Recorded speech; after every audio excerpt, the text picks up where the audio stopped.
오늘 증거할 본문 말씀입니다. 에베소서 4장 17절에서 24절 말씀입니다. 제가 봉독합니다. 그러므로 내가 이것을 말하며 주 안에서 증거하노니 이제부터는 이방인이 그 마음에 허망한 것으로 행함같이 너희는 행하지 말라. 저희 총명이 어두워지고 저희 가운데 있는 무지함과 저희 마음이 굳어짐으로 말미암아 하나님의 생명에서 떠나 있도다. 저희가 감각 없는 자 되어 자신을 방탕에 방임하여 모든 더러운 것을 욕심으로 행하되 오직 너희는 그리스도를 이같이 배우지 아니하였느니라. 진리가 예수 안에 있는 것 같이 너희가 과연 그에게서 듣고 또한 그 안에서 가르침을 받았을진데 너희는 유혹의 욕심을 따라 썩어져가는 구습을 주는 옛사람을 벗어버리고 오직 심령으로 새롭게 되어 하나님을 따라 의와 진리의 거룩함으로 지으심을 받은 새 사람을 입으라. 이 말씀을 중심으로 해서 오직 그리스도를 배우자 하는 제목으로 말씀을 증거하고자 합니다. 에베소서는 교회론을 말씀한 성경입니다. 신약 성경을 들어가 보면 서신서가 있습니다. 27권의 책 중에서 복음서 빼고 계시록 빼면 거의 나머지가 다 서신서입니다. 이 서신서라는 것은 교회를 향하여 준 말입니다. 그래서 신약 성경 어떤 의미에서 교회론입니다. 그 중에 이제 이 에베소서는 교회론의 아주 진수를 다루는 주옥과 같은 성경입니다. 이제 비로소 4장에 이르러서 교회 교인들이 어떻게 성장해 나가야 될 것인가 하는 것에 대하여 구체적으로 나오기 시작하고 있습니다. 자, 지난 시간에 우리가 4장 13절에서 이런 말씀을 살펴보았습니다. 우리가 다 하나님의 아들을 믿는 것과 아는 일에 하나가 되어 온전한 사람을 이루어 그리스도의 장성한 분량에 이르기까지 자라나가자 하는 제목을 가지고 믿는 것과 아는 일에 자라나가는 자로서 우리가 부름을 받았다는 것을 지난 시간에 살펴봤습니다. 자, 오늘 이 시간에는 우리가 자라나야 될 때 대상이 되는 배움의 목표가 뭐냐면 당연히 그리스도입니다. 오늘 20절 말씀에 있죠. 오직 너희는 그리스도를 이같이 배우지 아니하였느니라 라고 하신 말씀을 통해서 우리가 그리스도를 배운 자들이에요. 그래서 이제 20절 전에 있는 옛사람의 습성에서 20절 후에 있는 새사람의 품성으로 바뀌어 나가야 된다라는 것을 이제 구체적으로 지목한 대목입니다. 자, 17절 이하에 보면 옛사람의 품성에 대한 영적인 내용을 아주 자세하게 기록되어 있습니다. 그 중에 이제 세 가지가 있는데요. 첫째는 그 하는 일이 몽땅 허망하다는 겁니다. 이건 아주 엄청난 주제죠. 그런 주제가 하나 있고요. 그 다음에 불신자들이 하는 모든 일은 무식하다 이겁니다. 이게 미련하다는 거죠. 미련하다. 그 다음에 마지막으로 예수와 분리된 삶이다 이겁니다. 그래서 불신자라는 얘기입니다. 이러한 이제 세 가지 유형을 20절 이전에서 먼저 언급을 합니다. 그리고 그러한 속성이 우리 안에 육정으로 남아있다는 겁니다. 그러니까 그러한 속성을 이제부터는 하나하나 끊어버리고 새 사람을 입어야 된다라는 것으로 이제 되어 있는 말씀입니다. 자, 그래서 그게 이제 남의 얘기가 아니란 말이에요. 내 안에 남아있는 잔재들이란 말이죠. 그것을 어떻게 끊어내는가 하는 것을 좀 살펴보자 하는 겁니다. 먼저 이제 명제가 허망하다는 명제입니다. 자, 허망하다는 얘기는 세상 사람들이 가지고 있는 모든 삶의 내용이 없다는 점에서 허망하다는 겁니다. 이거는 세상 사람들은 자신을 모르죠. 우리 아는 자가 볼 때 그런 겁니다. 자, 이 허망하다는 것은 크고 작은 우리 삶의 여정 가운데 알게 모르게 느낄 수 있는 명제들입니다. 요즘에 이제 동계올림픽을 하고 있죠. 여러분 잘 아는 일본의 유명한 선수 아스타 마오를 보셨을 거예요. 상당히 실력이 있는 선수입니다. 거의 17년 이상을 스케이트에 온 정열을 다 쏟아부었어요. 그리고 세계에서 최고의 기술을 보유하고 있는 현역 선수입니다. 트리플 엑셀. 이건 아무도 할 줄은 몰라요. 마오만 할 수 있는 기술입니다. 그래서 그걸 제대로만 구사했다면 거의 금메달감이죠. 그래서 이제 지난 4년 전에 밴쿠버에서도 그만 실패를 했어요. 그래서 아깝게 은메달을 했는데 절치부심해갖고 이번 소치올림픽에서 이제 다시 금메달 도전을 했던 거예요. 원래 실력이 있는 선수입니다. 나중에 프리스케이팅에서 온 세계가 박수를 보냈어요. 정말 실력 있는 선수인데 숏 프로그램에서 그만 넘어졌어요. 그래가지고 17년간 그렇게 공들여서 쌓은 것이 한순간에 무너져 버렸어요. 16위를 했습니다. 우리가 그걸 보면서 이제 허망한 걸 느끼는 겁니다. 야, 정말 허망하다. 요만한 실수 하나로 넘어진 것 때문에 그 모든 게 물거품이 된 허망한 겁니다. 제가 지금부터 한 35년 전에 영화를 한 편 봤는데 거기 보면 인디아나 존스라는 영화가 있습니다. 근데 그 인디아나 존스가 시리즈가 1편, 2편, 3편, 4편 해갖고 계속 나오는데 맨 처음에 나온 게 이제 레이더스라는 건데 굉장히 재밌었어요. 거기에 보면 그 주인공이 이름이 해리슨 포드인가 그랬죠? 해리슨 포드가 젊은 고고학자죠. 그래가지고 고고물도를 찾으러 돌아다니는데 그러다 보니까 이제 전 세계를 돌아다니는데 인도인가 네팔을 갔어요. 갔는데 그 지역에서 이방인이 오니까 저놈을 잡아라 해갖고 이제 해리슨 포드를 쫓아갑니다. 근데 해리슨 포드가 이제 도망을 가는데 쫓아오는 사람이 얼마나 무술에 강한지 칼을 들고 쫓아오는데 잠깐 보여주더라고요. 영화상에서 얼마나 그 칼솜씨가 좋은지 뭐 콩을 하늘에 던지고 착착착 하니 그 콩이 딱 안쪽으로 떨어지는 거예요. 그렇게 솜씨 좋은 칼제비가 해리슨 포드를 쫓아왔어요. 그래서 이제 막 거의 쫓아와서 죽이려고 그러는데 해리슨 포드가 허리춤에서 뭘 이렇게 꺼내더니 땅 하고 쏘니까 그냥 죽어버렸어요. 정말로 허망한 거예요. 그렇게 칼 연습을 오래 했는데 그냥 총 한 방에 푹 죽어버리는 거예요. 그게 허망한 거예요. 이런 허망한 경우를 우리가 많이 경험하죠. 그런데 여기 성경에서 얘기하는 불신자들이 가지고 있는 근본적인 허망함은 이건 장난이 아닌 겁니다. 시편 73편에 보면 다윗의 군악대장이었던 아삽이 자기 평생의 간증을 시편 73편에다가 기록을 했어요. 근데 그 기록 내용이 뭐냐면 아삽은 다윗의 군악대장으로 평생 일을 한 사람이에요. 근데 다윗은 음악을 좀 하거든요. 다윗이 수금을 타는 사람이라고 그랬거든요. 그러니까 다윗이 음악하는 사람을 분명히 좀 챙겼을 거라고요.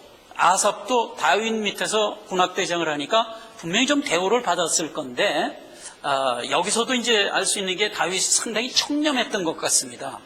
아무리 자기가 좋아하는 부하라 할지라도 그렇게 터무니없이 막 재산을 막 갖다 주진 않았던 것 같아요. 그러니까 항상 아삽은 청빈하게 사는 거예요. 청빈하게. 그게 이제 아삽이 쓴 시편 73편에 묻어 나와요. 자기가 청빈하게 살았다는 게. 청빈하게 살면서 아삽이 무엇을 생각했냐면 신앙 없는 자들이 살아가는 모습을 늘 보는 거예요. 보니까 어떤 모습이냐면 신앙이 없는 자들은 굉장히 잘 사는 거예요.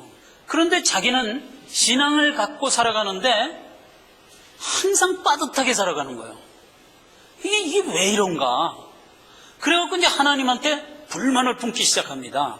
하나님, 나를 하나님이 택해 주셨고 하나님의 소위 자녀라고 불러주셨으면 세상 살아갈 때도 좀 이렇게 평통하게 살아가게 하시지. 왜 이렇게 나는 그냥 궁핍이 쩔어 살게 하고 저 안 믿는 저것들은 어떻게 장사를 하면 나보다 10배를 더 남기고 뭘 하면 그냥 형통 이게 좀 불공평하지 않습니까?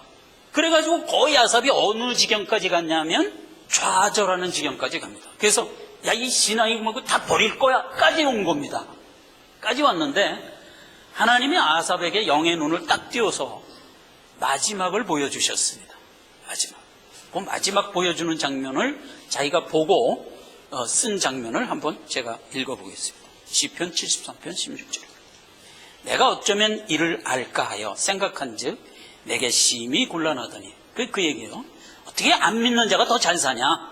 심히 이제 그거 생각했다는 얘기예요. 17절. 하나님의 성소에 들어갈 때에야 저희 결국을 내가 깨달았나이다. 18절. 주께서 참으로 저희를 미끄러운 곳에 두시며 파멸에 던지시니 저희가 어찌 그리 졸지에 황폐되었는가? 놀람으로 전멸하였나이다. 마지막 때를 하나님이 딱 영안을 열어서 보여주신 거예요. 그랬더니 세상을 신나게 살아가던 모든 불신자는 성소의 문이 열림과 동시에 미끄러져 음부로 떨어지더라. 그걸 본 거예요. 이제 자기가 전멸을 해버리는 거예요. 그리고 오봉에 있던 자기만 살아있는 거예요. 깜짝 놀란 거예요. 그러니까 하나님이 답변을 한 거예요. 이놈아, 세상은 훈련장이지 너 복받으라는 것이 아니다. 네가 정말 복받을 곳은 여기니라. 이걸 가르쳐 주신 거예요. 근데 그걸 못 참고, 그 훈련하라는 그 훈련을 못 참고 이놈아 엉뚱한 데서 불평을 하느냐 하고 마지막을 살짝 보여준 거예요. 이 마지막을 보여주는 것은 사실상 하나님이 안 하는 일입니다. 여러분, 예수 믿는데 미리 우리에게 천국 확 보여주고 지옥 확 보여주면 안 믿을 사람이 누가 있겠어요? 그렇지 않겠습니까? 근데 하나님 절대 그렇게 안 하세요. 말씀으로만 하세요. 언제나 천국이 있다, 지옥이 있다, 너희를 천국의 자녀로 내가 불렀다, 이렇게 말씀으로만 하는 거예요. 그런데 그 말씀을 못 보고 그냥 하나님이 하신 말씀이기 때문에 믿고 나아가는 자를 하나님은 필요로 하는 거예요. 그게 실상이에요. 그건. 근데 왜 그게 실상이냐면 하나님이 말씀하셨기 때문에 그게 실상인 거예요. 아삽처럼 보고야 믿으면 안 되는 거예요. 근데 이제 아삽에게 이걸 왜 보여줬냐면 아삽이 거의 실족할 뻔했어요. 거의 실족할 뻔했어요. 그러니까 하나님이 할 수 없이 보여주면서 아삽의 뒤통수를 한 대 딱 때린 겁니다. 근데 아삽이 그걸 보고 나서 비로소 고백하는 말이 뭔지 아세요? 주여, 나는 우매무지하기가 짐승입니다. 하나님이 얘기할 때 그걸 믿었어야지. 그걸 안 믿고 보여주니까 그때서야 믿고 무릎을 꿇나이다. 이렇게 고백을 합니다. 그리고 28절에서 어떤 결론을 내냐면 이렇게 결론 냅니다. 하나님께 가까이 함이 내게 복이라. 내가 주 여호와를 나의 피난처로 삼아 주의 모든 행사를 전파하리이다. 이렇게 해서 신앙의 올곧은 자로 변화되는 겁니다. 자, 세상 사람이 허망하다는 것은 이 땅이 다가 아니다, 이 땅의 끝이 심판이다 라는 것에서 세상 사람은 허망한 겁니다. 그러니까 아무리 이 세상을 화려하게 살았어도 소용이 없는 겁니다. 세상 하직하고 나서 내세로 이어지는 저것과 연결이 안 되면 우리는 다 파멸이다. 그런 점에서 세상은 허망한 겁니다. 허망한 그곳을 살아가면서 그나마 또 가치 있게 살지 않고 어떻게 사냐면 무지하게 삽니다. 18절 말씀입니다. 저희 총명이 어두워지고 저희 가운데 있는 무지함과 저희 마음이 굳어짐으로 말미암아 하나님의 생명에서 떠나 있도다. 무지하게 삽니다. 누가복음 15장 13절에 보면 그 장면을 예수 그리스도가 어떤 비유 하나를 들어서 우리에게 알려주었어요. 그 비유의 말씀을 보면 우리가 얼마나 무지하고 방탕하게 사는가라는 것을 우리가 느낄 수가 있습니다. 누가복음 15장 13절입니다. 그 후 며칠이 못되어 둘째 아들이 재물을 다 모아가지고 먼 나라에 가서 허랑방탕하여 재산을 허비하더니 다 없이 한 후에 그 나라에 크게 흉년이 있도록 저가 비로소 궁핍한지라. 이렇게 되는 겁니다. 이게 이제 영적인 얘기인데, 이제 큰 아버지의 두 아들이 있습니다. 한 아들, 둘째 아들이 나한테 줄 상속을 미리 좀 주면 안 돼요? 해갖고 이제 다 받아갖고 그걸 들고 세상 나갔다는 얘기예요. 나가갖고 쓰니까 순식간에 다 허비해버린 거예요. 허비해버리고 거지가 돼버렸어요. 그래갖고 이제 돼지 치는 농장에 가서 돼지 치면서 이제 살아가는데 하도 배가 고파서 돼지에게 주는 쥐염 열매라도 좀 자기가 좀 이렇게 띄워 먹을까 하는데 주인이 그거 먹지 마. 그건 돼지목이야. 그것도 못 먹게 하는 거예요. 그게 너무 슬퍼서 이 친구가 안 되겠다. 내가 우리 아버지 집에 다시 돌아가야겠다. 그러니까 아버지한테 죄를 졌으니까 돌아갈 수 없지만 그래도 아버지 집에 가서 아버지 날 아들로 여기지 말고 종으로 여겨주십시오. 아버지 하라는 거 다 내가 종이 돼서 일하겠습니다. 그러면 최소한도 배는 안 굶을 거 아니냐 해갖고 회개하고 아버지 집으로 돌아갔다는 얘기입니다. 지금 이게. 즉 이 땅을 불신자의 모습으로 살아가는 것은 그 사는 자체가 허비하는 삶입니다. 이 방탕하다는 얘기는 쓸데없이 소모한다는 뜻이에요. 방탕하다는 게 그런 의미입니다. 즉 아무런 가치 없는 데다 소모하면서 살아가요. 그렇죠. 그럴 수밖에 없죠. 영혼을 향한 곳에 씨를 못 뿌리고 영혼을 향한 것을 위하여 애쓰지 않는 모든 삶은 사실 다 쓸데없는 삶이란 말이에요. 허비하는 삶이란 말이죠. 그걸 얘기하는 겁니다, 지금. 그래서 우리가 예수를 믿기 전에 살던 모든 삶은 영혼을 향하여 목표를 가지고 산 삶이 아니라는 점에서 전부 허비된 삶이다 이겁니다. 그러니까 오늘날 우리가 예수를 믿고 하나님의 말씀을 향하여 살아가는 우리는 말씀이 목표가 돼서 살아가는 한 발짝 한 발짝이기 때문에 그때부터는 허비하는 게 아니다. 작은 일 하나라도 늘 말씀을 목표로 하여 살아가는 자가 된 것입니다. 그래서 우리가 옛날에 잘못 생각하고 무지해서 소모하고 허비하고 방탕하는 삶을 살았을 때 그 마음에 우리가 돌이킴을 주시는 게 뭐냐? 하나님이 우리에게 주신 목표 말씀이다 이거죠. 그 말씀을 통해서 우리가 뭘 갖죠? 이 아들처럼 안 되겠다. 아버지 집으로 돌아가야겠다. 이게 회개하는 마음을 주는 거예요. 이게 복인 거예요. 세상 사람들에게는 그 회개하는 마음이 오질 않습니다. 그냥 허비해버리고 맙니다. 그걸 한마디로 성경은 뭐라고 얘기하는지 압니까? 우리가 내일 죽으리니 오늘 먹고 마시자 하리라. 이게 그들의 삶의 행태입니다. 그러니까 지금을 즐기자 이거지, 지금을. 근데 지금을 즐기면 이 지금이라는 게 뭐냐 이게? 아무런 가치가 없는 것이거든요. 허비하는 거예요. 그럼 우리는 다르다 이겁니다. 지금 즐거우냐? 찬송하는 겁니다. 지금 곤고한가? 기도하는 겁니다. 늘 목표를 여기다 두고 우린 살아갑니다. 그러니까 우리의 삶은 허비하는 게 아니라 항상 향하여 나아가는 행보다. 그런 점에서 우리는 복된 것이다. 자, 우리가 전에 가지고 있던 이 허비하는 삶에서 이렇게 우린 바뀐 자들이라. 이게 이제 새 사람으로 가는 행보다 이거죠. 자, 또 하나 살펴볼 게 미련합니다. 이 미련하다는 것을 우리에게 영적으로 교훈하기 위해서 하나님이 주신 예화가 뭐냐면 미련한 부자의 얘기입니다. 어떤 부자 하나가 소출이 많이 생겼어요. 그러니까 이 부자가 어떻게 생각을 했냐면 많은 돈을 모았으니 창고를 짓자. 그래서 이제 자기 재산을 창고에다 다 갖다 놓고 이제 남은 여생을 좀 편하게 떵떵거리면서 살자. 이렇게 생각했다는 거예요. 그렇게 생각했다는 얘기를 예수님이 예화로 얘기하고 그리고 결론을 이렇게 얘기합니다. 그러나 네가 이 땅에서 영원히 살 거냐? 이걸 묻는 겁니다. 아니지 않느냐? 언젠가 내가 너를 부를 때 네가 모아놓은 그 모든 것들이 무슨 소용이 있느냐? 이렇게 얘기를 하는 겁니다.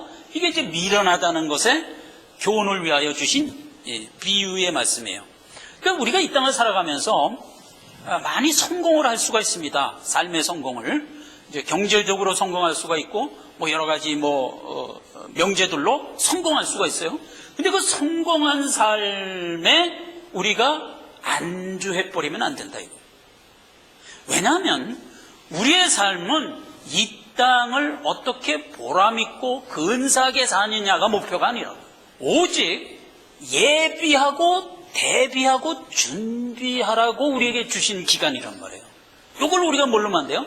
자, 그래서 이 비유와 동일한 비유 하나를 예수님이 더 줍니다. 그게 뭐냐면 불의한 청지기 비유입니다. 근데 이 비유는 우리가 참 이해하기가 어려운데 영적으로 알고 나면 참 이해가 반듯하게 되는 비유예요. 무슨 비유냐면 어떤 부자가 청지기 하나를 고용했어요.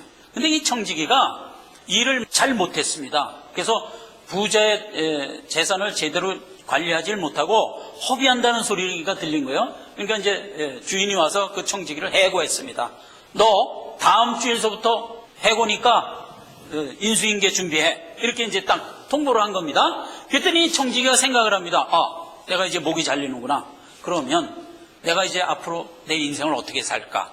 이걸 생각한 거예요. 생각하니까 막막하거든요. 월급쟁이로 근근히 지금까지 살아왔는데 갑자기 목이 잘리면 뭐 쌓아놓은 재산도 없고 이제 큰일 났단 말이에요. 빌어먹자니 부끄럽고 땅을 파자니 힘이 없구나. 이렇게 얘기한 거예요. 이게 큰일 났거든. 그러니까 이제 할 수 없이 이 사람이 생각해낸 게 좋다.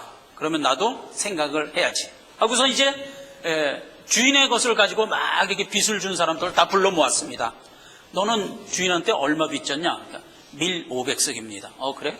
그러면 300석이라고 써라. 200석 내가 탕감해 줄게. 너는 얼마 졌냐? 나는 500만 원 갖다 썼는데 그래? 200만 원이라고 쓰라. 이렇게 하고 이제 다 탕감해 준 거예요.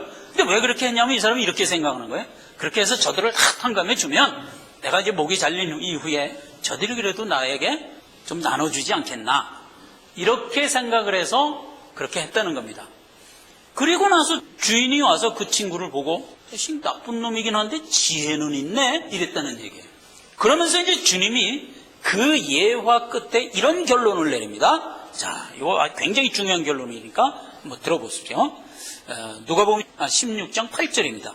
주인이 이 옳지 않은 청지기가 이 일을 지혜 있게 하였으므로 칭찬하였으니 이 시대의 아들들이 자기 시대에 있어서는 빛의 아들들보다 더 지혜로움이니라.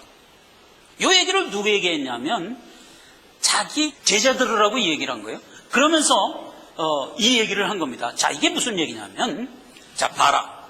불신자들도 자기 뒷날에 곤고할 것을 미리 생각하고 그걸 예비하기 위하여 너 500이냐 300으로 해라. 너 1000이냐 800으로 해라. 이렇게 해서 예비하면서 살잖아요. 즉 불신자들도 자기 삶을 비록 그 허무한 삶이지만 그 삶을 예비하면서 살지 않더냐. 하물며 빛의 자녀인 네가 예비하는 삶을 살지 않으면 되겠느냐. 이렇게 얘기하는 셈이에요. 그러니까 이제 우리 보고 결국 무슨 얘기냐면 이 땅을 살아가는 우리는 마땅히 무슨 준비를 하면서 살려는 거예요? 내 본향 천국을 갔을 때를 대비하여 준비하는 삶을 살려는 겁니다. 그 삶을 살지 않으면 그게 미련하다는 겁니다. 그게 미련하다는 거예요. 그러니까 세상 사람들 예를 들으면서 세상 사람들도 그 헛된 삶을 살아가는 가운데서도 자기가 예비를 하면서 사는 그 점을 네가 배워라. 이게. 불신자들이 가지고 있는 삶의 태도가 오히려 우리에게 교훈이 된다. 이거예요. 그러니까 이 세대의 아들들이 빛의 자녀들보다 더 지혜로우니라 하는 얘기가 그 얘기예요. 저들이 비록 세상 것을 가지고 예비하는 삶을 살지만 그렇게 살아가는 지혜로운 패턴은 우리가 영혼을 예비하면서 살아가는 패턴보다 더 지혜롭다. 이런 뜻입니다. 우리가 이제 성화의 삶을 살아가면서 여러 가지 힘들고 어려워도 늘 어디를 예비하면서 살아라? 천국을 예비하면서 살아라. 그 얘기입니다. 자, 이제 마지막으로 살펴볼 명제가 분리입니다.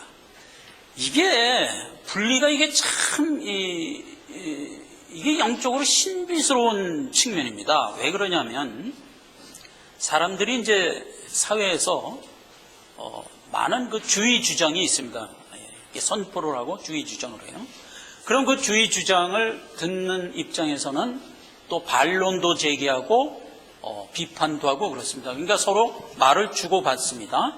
자, 그런 가운데 주의 주장을 하는 것은 자기가 가지고 있는 확실히 알고 있는 것을 선포하는 겁니다. 대개 보면 이 세상에서 볼 수 있는 주의 주장의 큰 틀들을 몇 가지 예를 들면 이런 겁니다.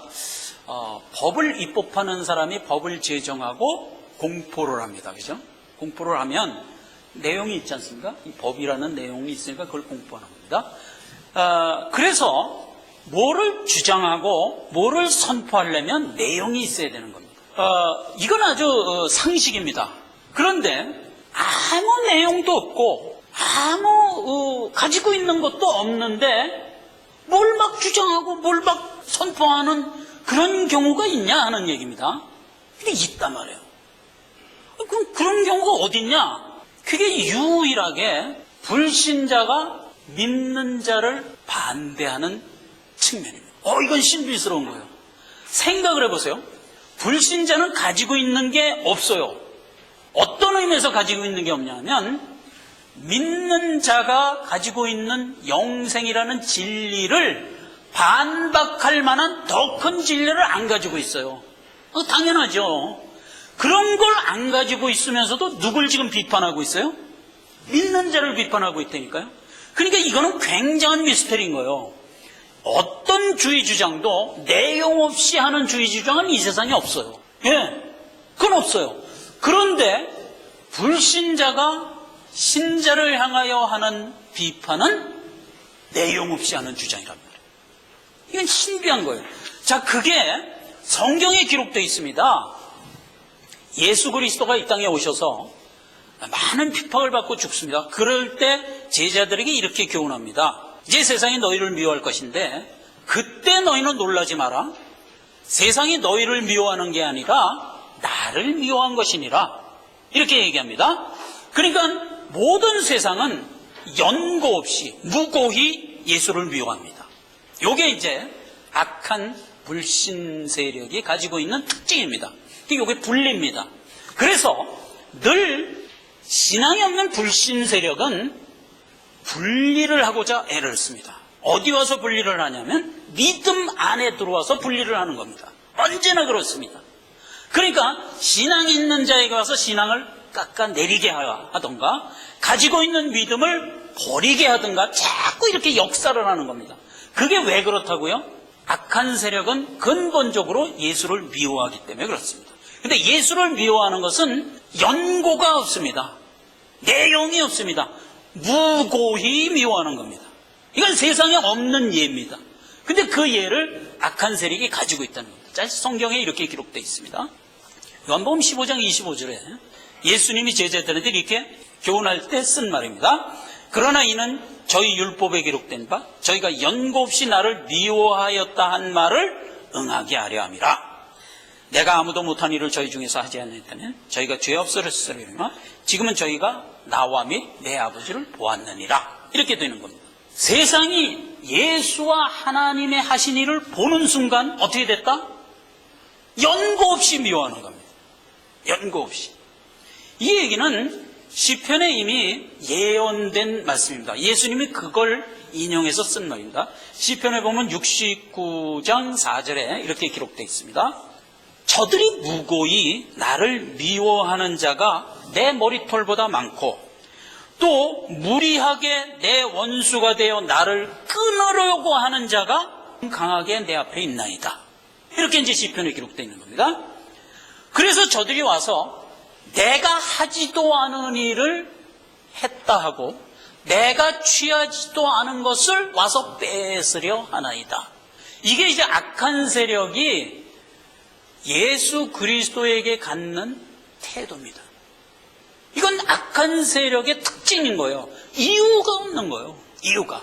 그래서 세상에 있는 모든 안티들을 보세요. 이제 컴퓨터에 들어가 보면 안티 크리스찬들이 많이 있습니다. 안티들 보면 기독교인들을 아주 극심하게 싫어합니다. 근데 그 극심하게 싫어하는데 이유가 없습니다. 그냥 싫은 겁니다. 그 얘기예요. 요한복음은 그 얘기가 또 이렇게 되어 있습니다. 1장 10절에 이 사람들은 무엇이든지 그 알지 못하는 것을 회방하는도다. 또 저희는 이성 없는 짐승같이 본능으로 하는 그것으로 멸망하느니라. 그렇죠. 여기서도 그예요. 알지 못하는 것을 회방하는 거예요. 이성이 없는 자같이 본능으로 싫어하는 거예요. 그 얘기예요. 그 얘기를 이제 요한복음 3장 20절에는 아주 더 근원적으로 이렇게 기록되어 있습니다. 악을 행하는 자마다 빛을 미워한다는 겁니다. 빛을. 그래서 빛으로 오지 아니하나니 이는 그 행위가 드러날까 하니라. 그러니까 그리스도인 앞에 있을 때 늘 악인은 자기 행위가 드러난다는 겁니다. 예. 악함이 드러난다는 겁니다. 그래서 미워한다는 겁니다. 세상에 있는 모든 불신 세력은 늘 그리스도를 대적합니다. 자, 그러한 마음이 근원적으로 믿기 전에 나에게 있었다는 얘기입니다. 그게 오늘 우리에게 명하는 겁니다. 그걸 끊어라. 그걸 끊어라. 어떻게 끊냐? 예수 그리스도가 하신 일, 하나님이 나에게 베풀어 주신 은혜를 받을 때 그걸 끊어내는 역사를 네가 해라 이겁니다. 불신자들은 어떻게 했다고요? 예수가 왔을 때 하나님이 내게 은혜를 베풀 때 나를 무고히 대적했지만 너희는 그러지 마라 이거예요. 지금은 은혜 받을 만한 때요, 지금은 구원의 날이로다. 너희 강팍한 마음을 강팍해 하지 말고 순하게 하여 복음 안으로 들어와라, 이렇게 명하는 겁니다. 자, 불신 세력이 가지고 있던 성품은 한마디로 얘기해서 이런 것들입니다. 자, 다시 한번 읽어보죠. 18절 이하를 제가 읽습니다. 오늘 본문입니다. 저희 충명이 얻어지고 저희 가운데 있는 무지함과 저희 마음이 굳어짐으로 말미암아 어떻게 됐다고요? 하나님의 생명에서 떠나있도다. 생명에서 왜 떠나죠? 하나님의 생명이라는 것은 예수 그리스도에서부터 떠났다는 얘기예요. 왜죠? 예수 그리스도를 미워하니까. 그래서 어떻게 됐어요? 저희가 감각 없는 자가 되어 자신을 방탕에 방임하여 모든 더러운 것을 욕심으로 행하는 자들이다. 그러나 오직 너희는 그리스도를 이같이 배우지 아니하였느니라. 그러면서 이어지는 얘기가 예수 그리스도의 진리가 너희 안에 있는 것 같이 너희가 과연 그에게서 듣고 또한 그에게서 가르침을 받았을진데 너희는 이제 다시 불신 세력이 가지고 있던 유혹의 욕심을 따라 썩어져가는 구습을 쫓는 생활에서 벗어나와 오직 심령으로 새롭게 돼서 하나님을 따라 의와 진리와 거룩함으로 지으심을 받은 새 사람을 입으라, 이렇게 결론을 내리는 겁니다. 자, 교회론 첫 번째 명제를 오늘 우리가 본 겁니다. 우리가 교회로 부름을 받았습니다. 하나님의 성도로 부름을 받았습니다. 그럼에도 불구하고 우리는 지금 육정의 성품을 그대로 간직하고 살아가는 자들입니다. 왜? 육신을 입고 있기 때문에. 예, 이거는 내가 한 게 아니야. 하나님이 나에게 허락한 상황인 거예요. 그 상황에서 뭘 하라? 내 육신이 가지고 있는 근본적인 명제를 늘 누르고 새 사람으로 나아가는 자로 훈련하라, 이런 얘기입니다. 이게 교회론입니다. 하나님이 짠 하고 우리를 옮겨서 이쪽으로 옮겨놓는 게 아니에요. 하나님이 우리를 생명 주어 구원했고 그래서 본능과 들을 길을 준 이후에 싸우려는 겁니다. 싸울 제목을 내 안에 넣어주신 거예요. 하나님이 내가 가지고 있는 모든 불신의 성품을 내가 싸우려는 겁니다. 내가. 그래서 이기려는 겁니다. 그래서 날마다 새 사람으로 나아가라, 이렇게 오늘 명하는 겁니다. 기도하겠습니다. 하나님 아버지 은혜를 감사드립니다. 하나님께서 우리가 그리스도를 이같이 배운 자로서 마땅히 새 사람으로 나가야 할 것을 명하고 있습니다. 이 귀한 말씀을 우리가 오늘 받고 아버지 앞에 나아가 힘을 얻고 승리하며 나아가는 행보가 되기를 구합니다. 하나님 때를 따라 힘 주시고 깨달음 주시고 우리가 나가야 될 길 가운데 항상 하나님이 동행하셔서 이 길을 순적히 갈 수 있도록 역사하여 주옵소서. 예수님의 이름으로 기도했습니다. 아멘. 자, 우리 다 함께 일어나셔서 찬송가하고 예배를 마치겠습니다. 138장입니다.